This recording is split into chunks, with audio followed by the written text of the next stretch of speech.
Welcome back. CSS के बारे में बता रहे थे, उसी को थोड़ा एक्सटेंड करते हैं। अभी जो हम सीएसएस लिखे हैं वो हमारा काम कर रहा है वेब पेज पे। तो उस पेज को पहले हम खोल लेते हैं। ऑलरेडी हमारा यहाँ पे डॉक्यूमेंट है, थर्ड एचटीएमएल है। इसी सेकेंड एचटीएमएल को खोलते हैं, इसमें हमारा पेज कुछ डिजाइन है।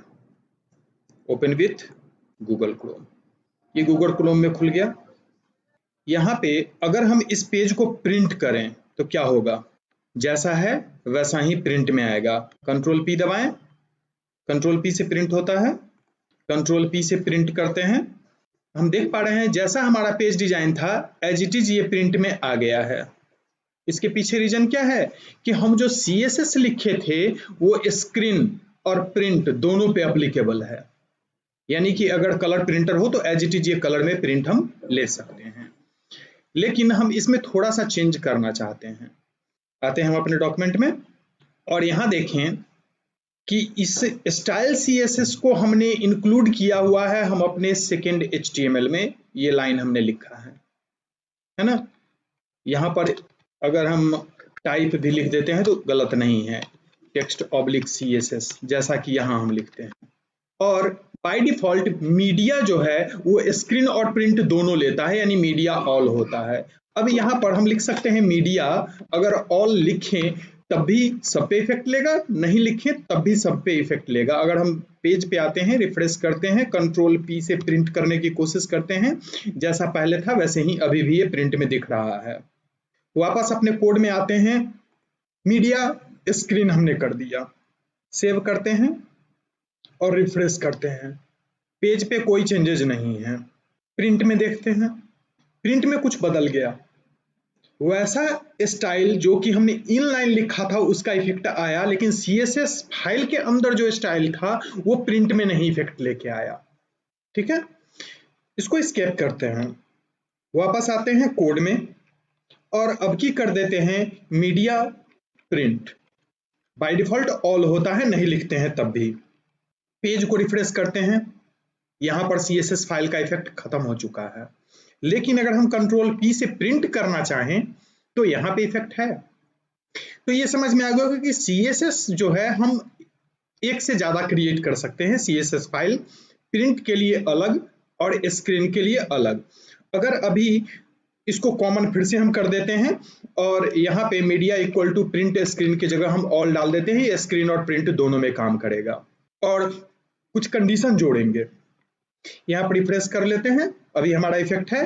कंट्रोल पी पे क्लिक करते हैं, यहाँ प्रिंट में भी इफेक्ट है। लेकिन हम चाहते हैं जब हम प्रिंट लेने जाएं तो पर्टिकुलर ये और ये लिंक हमें नहीं चाहिए, या ऊपर सिंपल लिंक लिखा हुआ है वो भी नहीं चाहिए, नीचे का कंटेंट केवल प्रिंट हो। तो इसके लिए क्या करना होगा? एस्केप की दबाते हैं, वापस कोड में आते हैं और हम अपने स्टाइल सीएसएस में आते हैं और यहाँ एक लाइन लिखते हैं एट मीडिया प्रिंट। करली ब्रास से स्टार्ट होगा और बंद होगा और इसके बीच लिखते हैं जितना भी ए टैग है उसका डिस्प्ले प्रॉपर्टी जो है वो नन कर दो, यानी कि प्रिंट में ए को दिखाओ ही नहीं। वापस आते हैं, कंट्रोल पी, अभी दिख रहा है? हाँ, अभी भी दिख रहा है, शायद हमने रिफ्रेश नहीं किया था, एक बार रिफ्रेश कर लेते हैं। अब कंट्रोल पी करते हैं, अब लिंक गायब है। यानी कि हम प्रिंट का बटन सपोज स्क्रीन पे दिए और प्रिंट करते वक्त प्रिंट भी प्रिंट में चला आता है, जो टेक्स्ट हम लिखते हैं जनरली कुछ यूं। ऐसा करते हैं कि हम अपने पेज पे आते हैं सेकेंड एचटीएमएल पे और एक लिंक यहाँ पर बनाते हैं यहाँ पे जो कि प्रिंट का काम करेगा। तो लिखते हैं ए एच रेफ, हमको इस लिंक पे कहीं भी नहीं अगर ले जाना हो फिलहाल तो हम हैश का साइन देते हैं, ये कहीं नहीं जाएगा। और हम यहाँ पर टेक्स्ट में लिखते हैं प्रिंट। हम चाहते हैं इस बटन पे प्रिंट हो, बहुत सारे साइट पे देखते हैं प्रिंट का बटन होता है, क्लिक करने पे वो पेज प्रिंट होता है, लेकिन वो प्रिंट भी प्रिंट में चला आता है। प्रॉब्लम ये है, अभी क्या है वो नहीं आएगा। पेज पे आते हैं, पेज को रिफ्रेश करते हैं, ये प्रिंट हमें दिख रहा है, कंट्रोल P दबाते हैं, प्रिंट में ये गायब है क्योंकि हमने सारे ए टैगों को गायब कर दिया। लेकिन सारे टैग को हमें नहीं गायब करना हो, कुछ ही टैग को गायब करना हो तो सिंपली क्या है कि एक क्लास बना लेंगे और लिंक में क्लास इक्वल टू उस क्लास को असाइन करेंगे। एक लिंक में या किसी भी एक कंट्रोल में हम एक से ज्यादा क्लास असाइन कर सकते हैं। सपोज 2 क्लास बनाए, एक गायब करने के लिए और एक डेकोरेशन के लिए, तो हम दोनों असाइन कर देंगे तो काम करेगा। सपोज इसमें सिंपल लिंक जो है इसमें ऑलरेडी दिया हुआ है हमारा, अगर हम कंट्रोल P लेते हैं तो ये प्रिंट में आता है, हाँ सिंपल लिंक प्रिंट में हमारा आता है, वहां क्लास दिया हुआ है। तो पेज पे आते हैं और ये रहा हमारा माई लिंक, है ना, इसको भी हम डिस्प्ले में नहीं लेना चाहते हैं, प्रिंट में नहीं लेना चाहते हैं, तो यहाँ पर क्या करेंगे, एक बार माई लिंक को लिखेंगे और यहाँ पर लिख देंगे सेम चीज डिस्प्ले नन। माई लिंक 2 जगह है अब हमारे पास, एक ऊपर में डिफाइन है जो कि वहां मीडिया ऑल हमने किया है तो दोनों पे ये CSS अप्लाइड है, लेकिन स्पेशली प्रिंट में हमने कहा कि हमें ये माई लिंक नहीं चाहिए, कंडीशनल हो गया। वापस पेज पे आते हैं, रिफ्रेश कर लेते हैं और सिंपली प्रिंट पे कंट्रोल P दबाते हैं। अब देखें माई लिंक प्रिंट में नहीं आना चाहिए, गायब है। तो इसे हम बोलते हैं मीडिया क्वेरी। मीडिया क्वेरी में और आगे बढ़ेंगे, लेकिन उससे पहले एक छोटा सा बता देते हैं, ये प्रिंट पे क्लिक कर रहे हैं अभी कुछ नहीं होता है ना। तो प्रिंट पे पेज प्रिंट हो इसके लिए जावा स्क्रिप्ट में हमें चलना होगा। तो जावा स्क्रिप्ट में जब चलेंगे तो और डिटेल बताएंगे। यहाँ सिंपल केवल एक लाइन लिख देते हैं, JavaScript colon window dot print, ऐसा लिख देते हैं। अब वो प्रिंट बटन काम करेगा। रिफ्रेश करते हैं, प्रिंट पे क्लिक करते हैं, आ गया, लेकिन प्रिंट बटन यहाँ पे प्रिंट में नहीं है, उसी पेज को हम प्रिंट कर रहे हैं क्योंकि मीडिया क्वेरी यहाँ इफेक्ट ले रहा है। Very simple. एस्केप की दबाते हैं और मीडिया क्वेरी के बारे में और जानते हैं। सपोज हम इस पेज को बहुत छोटा कर लेते हैं, ये छोटे डिवाइस के लिए, सॉरी छोटे डिवाइस के लिए। अभी तो यहाँ पे माई हेडिंग लिखा हुआ है, इसको और हम डेकोरेट कर लेते हैं थोड़ा सा। हेडिंग 1 ही लिखा हुआ है, इसमें थोड़ा लंबा टेक्स्ट हम लिख देते हैं। और इसके लिए आना होगा हमें डॉक्यूमेंट में, और ये है हमारा माई हेडिंग जिसमें हेडिंग 1 लिखा हुआ है और हमने CSS असाइन किया हुआ है। इसको थोड़ा बड़ा कर लिए। वापस आते हैं, पेज को रिफ्रेश करते हैं, क्या हुआ, रैप करके चला आया। हम चाहते हैं नहीं, छोटा जहां स्क्रीन हो वहां एक्चुअली टेक्स्ट थोड़ा छोटा हो जाना चाहिए, न कि हमारा टेक्स्ट रैप करना चाहिए, अच्छा नहीं दिखेगा। छोटे डिवाइस पे बहुत बड़ा ये टेक्स्ट दिखेगा। तो इसके लिए भी यूज होता है मीडिया क्वेरी। उसके लिखने का तरीका, हम अपने स्टाइल शीट में आते हैं और हमारा लिंक जो है वहां बना हुआ, हेडिंग के लिए हमने क्या रखा है, माई हेडिंग, ये है हमारा। तो हेडिंग का स्टाइल जो है हमने एज इट इज यहाँ रखा हुआ है, इसी को कॉपी कर लेते हैं और नीचे एक स्पेशल टेक्स्ट लिखते हैं मीडिया क्वेरी में, eight media max width colon और देते हैं 600 px 600 पिक्सल। स्टार्ट करते हैं और क्लोज करते हैं और यहाँ पे पेस्ट कर देते हैं। और यहाँ पे हम क्या करते हैं, फॉन्ट साइज को थोड़ा सा बदल लेते हैं। ये 25 पिक्सल है, इसको हम 15 पिक्सल पे लेके चले जाते हैं। वापस आते हैं पेज पे और हम अपने डिस्प्ले को चेक करते हैं, रिफ्रेश कर लेते हैं। अब ये छोटा हो चुका, चूंकि अभी 600 से नीचे है साइज। इसको हम बढ़ाते हैं, बढ़ाते गए, अब बड़ा हो गया, यानी 600 पे भी नहीं फिट, और हमें बढ़ाना चाहिए था। यहाँ पे आके ये फिट हो रहा है। अब यहाँ पे ये विड्थ क्या है, ये हमें कैसे पता चलेगा? वेरी सिंपल, आपको F12 की कीबोर्ड से दबा लेना है और अब अगर इसको हम थोड़ा छोटा बड़ा करें तो ऊपर कॉर्नर पे लिखता है, दिख रहा है 759 पिक्सल इंटू 365 पिक्सल, यानी कि 76165 तक ये सही है। और छोटा करते हैं, 742 तक सही है, 745 डाल देते हैं चेंज करके। वापस आते हैं हम अपने क्वेरी में और यहाँ पर 750 कर देते हैं, 760 कर देते हैं, 760 कर देते हैं। एक्चुअली 720 आइडियल होता है, 720 पिक्सल स्क्रीन साइज आता है, तो इसको 760 पिक्सल रखने देते हैं, ज़्यादा बेहतर है। अब वापस इसका इफेक्ट देखते हैं, रिफ्रेश हमने कर दिया यहाँ पे, ठीक है। अब अगर बड़ा करेंगे, अब बड़ा हो गया, छोटा किए छोटा हो गया। ऑटोमेटिक ये चेंज कर रहा है एज पर स्क्रीन साइज। तो डिफरेंट स्क्रीन साइज के लिए हम CSS लिख सकते हैं, पेज एक ही डिजाइन करें और एज पर स्क्रीन साइज हर स्क्रीन साइज के लिए अलग अलग डिजाइन कर दें। हमारे अभी कंप्यूटर स्क्रीन का जो रिजोल्यूशन है 1900 समथिंग है, पिछले दिन दिखाए थे। एक बार और चेक कर लेते हैं, यहाँ पे आते हैं और राइट क्लिक करके डिस्प्ले सेटिंग में आते हैं। 1920x1080 है। कंप्यूटर रिजोल्यूशन जो सपोर्टेड होता है वो सारा यहाँ 1680 1050 है, 1600 900 है, 1440 900 है। यानी कि हमको इस सारे स्क्रीन साइज के लिए मीडिया क्वेरी लिखना चाहिए। इतने स्क्रीन साइज में मिल सकता है, इवन इससे छोटा भी, लेकिन इससे छोटा जो होगा वो मोबाइल डिवाइस या टैबलेट होगा, तो उससे छोटे साइज के लिए भी लिखते हैं। और इस तरह से हम अपने पेज को रेस्पॉन्सिव बना सकते हैं एज पर डिवाइस वो कंटेंट को फिट कर ले। क्लोज करते हैं इसको, इसे वापस बड़ा कर लेते हैं। CSS सेलेक्टर का यूज हम करते हैं। ये हमारा था CSS सेलेक्टर, ये क्लास है, ये आईडी है, और यहां जो हम लिखे थे वो डायरेक्ट कंट्रोल को हम असाइन किए थे CSS सेलेक्टर में। CSS सेलेक्टर में बहुत सारे सिंबल यूज होते हैं, तो उतना डीप न जाके हम आपको सीधे रिसोर्स बता देते हैं, वहां जाके आप इसको ढूंढेंगे। यहाँ पर लिखेंगे CSS सेलेक्टर्स, एंटर प्रेस करेंगे, सबसे ऊपर में W3 स्कूल का आ जाएगा, ये अच्छा रिसोर्स है। क्लिक करते हैं, ये रहा CSS सेलेक्टर का पूरा लिस्ट। हम अगर स्टार लिख देते हैं, इसका मतलब होता है सिलेक्ट ऑल एलिमेंट, यानी स्टार लिख के अगर हम कोई डेकोरेशन देते हैं, ऐसे हमने स्टार लिखा, स्टार्ट किया और क्लोज किया, और यहाँ कोई भी डेकोरेशन फॉन्ट साइज कलर अगर हम लिखते हैं तो वो सारे पेज पे जितने भी एलिमेंट है सबके लिए अप्लाई हो जाएगा, ध्यान रखना है। कुछ और के बारे में बता देते हैं। हैश के साथ आईडी हम देते हैं, ये हम बता चुके हैं। डॉट के साथ क्लास देते हैं, यहाँ डॉट के साथ क्लास 1 कॉमा क्लास 2 भी देते हैं, ऐसा यानी कि दोनों क्लास में हम सेम प्रॉपर्टी को फॉलो करना चाहते हैं। तो इसके लिए एक एग्जांपल हम दिखा देते हैं। सपोज करिए कि हमने एक क्लास बनाया जिसका नाम रखा था 1, डॉट देके देना होगा, और यहीं पर कॉमा देके एक और क्लास है हमारा 2, ये दो क्लास है, और दोनों में हम चाहते हैं कि फॉन्ट का साइज जो है वो 15 पिक्सल रहे, ठीक है, और कलर जो है वो हमारा रेड रहे।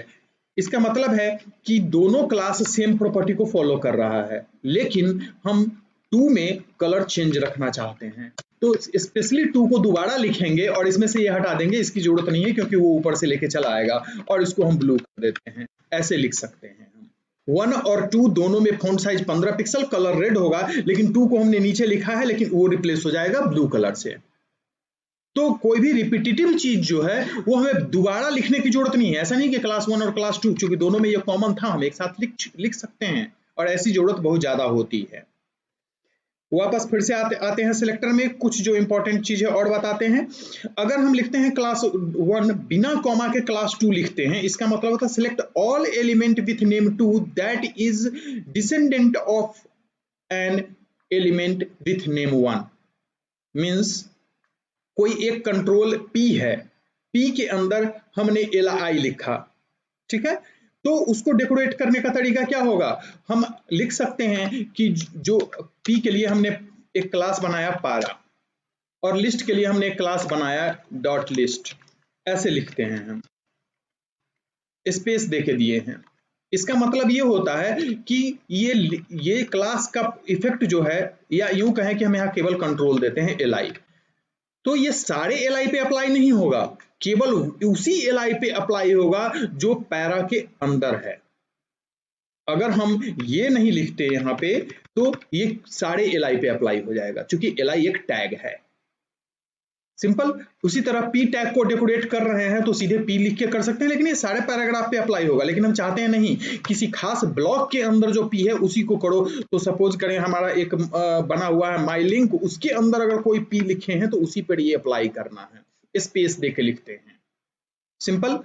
इसी तरीके से अगर किसी टेबल में, जैसे कि पिछले दिन हम बहुत सारा टेबल इस पेज पे बनाए थे, हम इस टेबल में कोई क्लास असाइन नहीं किया, हम चाहते हैं जितना भी टेबल है उसके TD में एक स्पेशल फॉन्ट अप्लाई करना या स्पेशल कलर अप्लाई करना, तो हम क्या लिखेंगे? टेबल ऑलरेडी हम जानते हैं कि एक टैग है, टेबल स्पेस टीडी ऐसा करके हम लिख सकते हैं। टेबल के अंदर जितने भी टीडी हैं उस पे ये अप्लाई करो।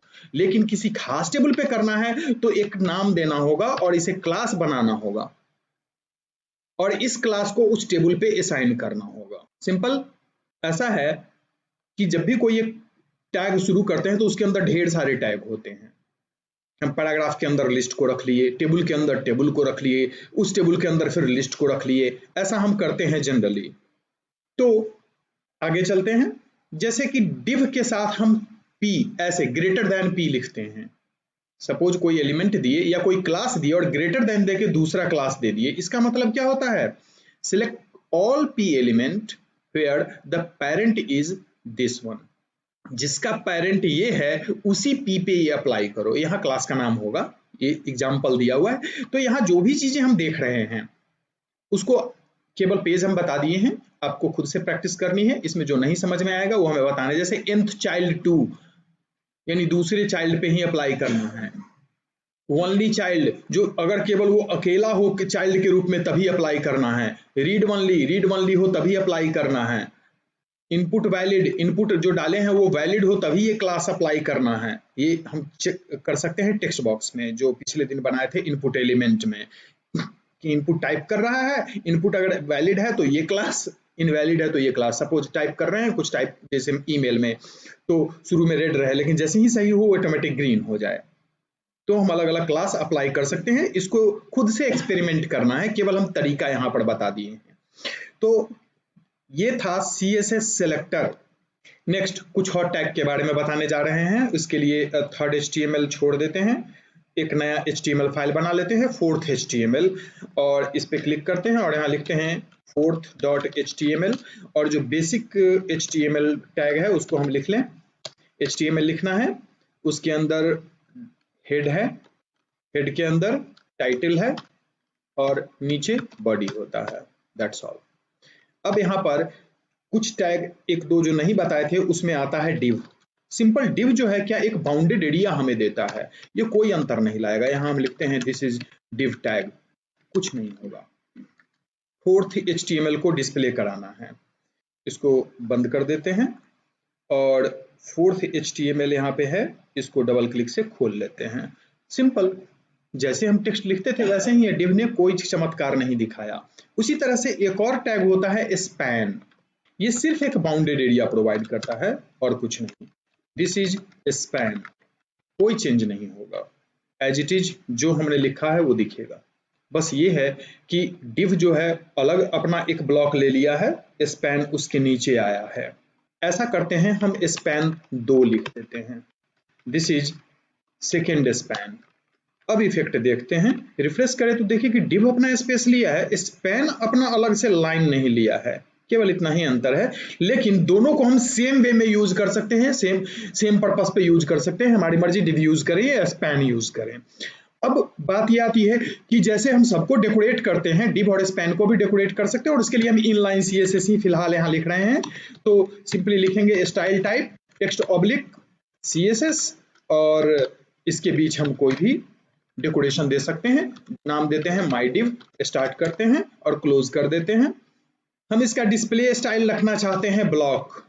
डिस्प्ले ब्लॉक जब देते हैं तो हाइट और विड्थ भी हम दे सकते हैं। तो हाइट हम लेते हैं 100 पिक्सल और विड्थ जो है वो हम लेते हैं 200 पिक्सल। सिंपल, बेहतर है बॉर्डर भी ले लेते हैं 1 पिक्सल सॉलिड ब्लू। 1 पिक्सल का हमें बॉर्डर देगा। हर लाइन के बाद CSS में सेमीकोलन होता है, याद रखना है, और पहले प्रॉपर्टी का नेम होता है, कॉलम देके वैल्यू होता है। और यहाँ पे लिखते हैं div क्लास माई div।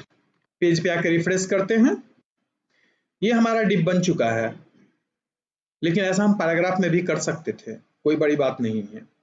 अब है कि div का अपना एक बॉर्डर है, उसके अंदर टेक्स्ट है। अब इसमें अलाइनमेंट डिफरेंट टाइप से हम कर सकते हैं।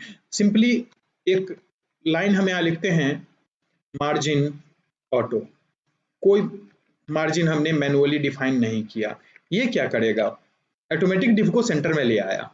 तो पेज के सेंटर में अगर कुछ लाना हो, कोई ब्लॉक, तो div बेस्ट मीडियम है, उसके जरिए हम ला सकते हैं। रही बात बॉर्डर जैसे दिए वैसे ही बैकग्राउंड कलर, बैकग्राउंड पिक्चर कुछ भी असाइन कर सकते हैं। हम इस डिव का कुछ बैकग्राउंड पिक्चर देना चाहते हैं या बैकग्राउंड कलर देना चाहते हैं, दोनों पॉसिबल है। वापस आते हैं अपने कोड में और यहाँ पर लिखते हैं बैकग्राउंड इमेज। हम यहाँ इमेज देना चाहते हैं, हमारा ऑलरेडी इमेज है कहीं पे, है ना। इमेज कहाँ पे है? इमेज फोल्डर के अंदर है। इमेज फोल्डर के अंदर फाइल का नाम हमें याद नहीं है, abc.jpg शायद यही था। देख लेते हैं, इफेक्ट पता चल जाएगा। कोई इफेक्ट नहीं आया। खैर, पिक्चर को देखने के बाद, पिक्चर को देखने से बेहतर है कि हम इसको बैकग्राउंड में यहाँ पे कलर ले लेते हैं।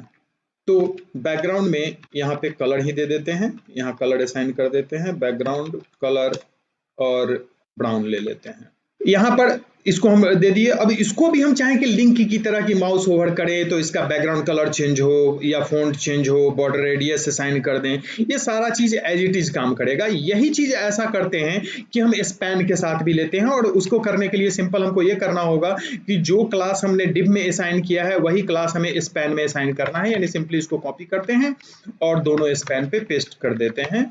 सेम चीज असाइन हो चुका है। अगर इफेक्ट देखें तो सेम चीज दोनों के साथ हो गया, इसमें आया उसमें नहीं आया, कुछ गलती हुई शायद, गलत जगह हमने डाल दिया, यहाँ डालना था। तीनों में सेम आ गया, तीनों अलग अलग लाइन लेके चला गया है। लेकिन हम बहुत बार ऐसा होता है ब्लॉक तो बनाना चाहते हैं, ब्लॉक को साइड बाय साइड रखना चाहते हैं, तो उसके लिए क्या करना होगा कि यहाँ पर डिस्प्ले जो है इनलाइन ब्लॉक देना होगा। इनलाइन ब्लॉक का मतलब ब्लॉक बनाओ पर लाइन रैप मत करो। रिफ्रेश कर लेते हैं, इनलाइन ब्लॉक हो गया। तो डिव और स्पैन का यूज हम लगभग सेम वे में कर सकते हैं। इसके अंदर कंट्रोल को रखना, कोई डाटा रखना, इस सब तरह का होता है, जो कि यूज करते समय हम इसको और डिटेल में बताएंगे। अब है कि जैसे बाकी कंट्रोल को हम नेस्ट करते हैं वैसे इसमें भी हम नेस्ट कर सकते हैं, यानी डिव के अंदर डिव लिख सकते हैं। तो इसको देखने के लिए वापस हम आते हैं और डिव के साइज को थोड़ा बड़ा कर लेते हैं। इसको 200 पिक्सल करते हैं, इसको 400 पिक्सल कर देते हैं, हमारा सारा बड़ा हो जाएगा। पहले इफेक्ट ही देख लें, ये हमारा बड़ा हो चुका है। और इस पहले डिव के अंदर हम कुछ और डिव रखना चाहते हैं। तो ये रहा मेरा पहला डिव। इसके अंदर जो कंटेंट था वो हमने हटा दिया और इसके अंदर एक और हम डिव ही लेते हैं। ये हमारा सेकेंड डिव रहा और इसको भी एक क्लास देना चाहते हैं और इस क्लास का नाम रखते हैं चाइल्ड। तो जाहिर सी बात है हमें चाइल्ड क्लास बनाने की जरूरत पड़ेगी। तो यहाँ पर चाइल्ड नाम का क्लास बनाते हैं। इसको भी कहते हैं कि डिस्प्ले तुम ब्लॉक ही ले लो और इसको भी कुछ हाइट दे देते हैं, सपोज 100 पिक्सल दे देते हैं और इसको विड्थ भी दे देते हैं 100 पिक्सल और बैकग्राउंड कलर दे देते हैं ताकि पता चले। तो बैकग्राउंड कलर इसको हम ले लेते हैं कुछ ये, यानी कि एक डिव है जिसके अंदर दूसरा डिव है 100 पिक्सल एट 100 पिक्सल। अगर यहाँ देखें रिफ्रेश करें तो इस डिव में ये डिव यहाँ पे बन चुका है, बाकी रैप हो चुका। उसकी बात हम लोग बाद में करेंगे, इस दोनों को अभी हटा लेते हैं। तो यहाँ डिव के अंदर डिव आया है और ऑटोमेटिक टॉप लेफ्ट कॉर्नर लेके चला गया है, लेकिन हम टॉप लेफ्ट कॉर्नर पे नहीं चाहते, उसको राइट कॉर्नर पे चाहते हैं। तो हमारे लिए एक तरीका है कि सबसे पहले यहाँ लिखेंगे जो इसका पेरेंट डिव है, वहां लिखेंगे कि पोजीशन जो रहेगा इसके अंदर जितना भी कंट्रोल है उसका रिलेटिव रहेगा, और यहां पर लिखेंगे कि इसका अपना पोजीशन जो रहेगा वो एब्सोल्यूट रहेगा। पोजीशन हमने क्या दिया? एब्सोल्यूट दिया। और हम कहते हैं इसका राइट पोजीशन हम केवल असाइन अगर कर दें कि राइट हमें 0 पिक्सल पे चाहिए, राइट से 0, लेफ्ट पोजीशन हम असाइन नहीं कर रहे हैं, राइट 0 कर दिए हैं। अब अगर हम यहाँ पे इफेक्ट देखें तो ये राइट साइड में आ गया। इसी तरह अगर बॉटम असाइन कर देते तो बॉटम आ जाता, केवल बॉटम असाइन करते तो लेफ्ट में ही बॉटम हो जाता, यानी उसको किसी भी पोजीशन पे रख सकते हैं हम। अब अगर हम यहाँ कहते हैं कि राइट तुम मत लो, लेफ्ट ले लो, और लेफ्ट जो है वो 50% ले लो, ऐसा क्या होगा? नहीं, 50% के बाद वो चला आएगा, आधे के बाद वो अपना जगह ले लिया, ऐसा करके लेके चला आया है। तो हम इसको एब्सोल्यूट पोजीशन से फिक्स कर सकते हैं, और एब्सोल्यूट पोजीशन जो है वो रिलेटिव पोजीशन के साथ काम करता है और चाइल्ड डिव पे अप्लाई होता है। लेकिन हमारे पास डिस्प्ले में एक और मेथड होता है, अगर हम इसको कर दें फिक्स्ड, अब क्या होगा? थोड़ा सा बदल जाएगा, और बदल क्या गया? ये पेज पे हुआ, न कि उस div के अंदर हुआ। फिक्स्ड जो है हमेशा व्यू पोर्ट में काम करता है, न कि अपने पेरेंट में काम करता है, ये ध्यान रखना है। अगर ऐसा करते हैं कि इस पे कंटेंट तो काफी कम है, हम सेम div को ऐसे पेज पे लेके चलते हैं जहां हमारे पास कंटेंट ज्यादा है, तो हम सिर्फ चाइल्ड div को लेके चलते हैं, क्योंकि हमें फिक्स्ड के बारे में दिखाना है। तो सेकेंड वाले पे आते हैं और कहीं भी डाल देते हैं, हमसे ऊपर ही डाल देते हैं, सबसे ऊपर हमने डाल दिया, तो जाहिर सी बात है ऊपर नहीं आएगा। लेकिन हम यहाँ से इस 4th HTML पे आते हैं और ये जो हमारा पूरा कंटेंट है इसको कॉपी कर लेते हैं, जो एक्स्ट्रा होगा वहां हटा देंगे, क्योंकि एक ही काम में यूज है। तो सेकेंड HTML पे आते हैं और स्टाइल हमारा ऑलरेडी लिखा हुआ है, इसके अंदर हम एज इट इज पेस्ट कर दिए, माई div को हटा लेते हैं, हम केवल चाइल्ड से अभी काम करेंगे। और यहाँ लिखते हैं बॉटम जो है वो 0 ले लो और राइट जो है वो 10 पिक्सल ले लो, ऐसा हमने कहा है। पोजीशन फिक्स्ड है, व्यू पोर्ट पे वो फिक्स पोजीशन पे आना चाहिए। वापस आते हैं, इस पेज को हम बंद कर लेते हैं और हमारा सेकेंड HTML में अभी हमने लिखा है उस पे आते हैं। हम देख पा रहे हैं कि वो राइट साइड से 10 पिक्सल स्पेस एग्जैक्टली बॉर्डर से इधर आ गया है और बॉटम में स्टिक है। पेज हम कितना भी स्क्रॉल कर रहे हैं वो अपनी जगह पे स्टैटिक है, उसे कोई फर्क नहीं पड़ रहा है। तो दोनों में अंतर समझ में आ गया होगा। एब्सोल्यूट क्या काम करता है, हमेशा अपने पेरेंट के रिलेटिव में काम करता है, लेकिन उसके लिए पेरेंट में रिलेटिव लिखना पड़ेगा। और स्टैटिक क्या होता है, व्यू पोर्ट के अंदर किसी भी पोजीशन पे उसको हम फिक्स कर सकते हैं।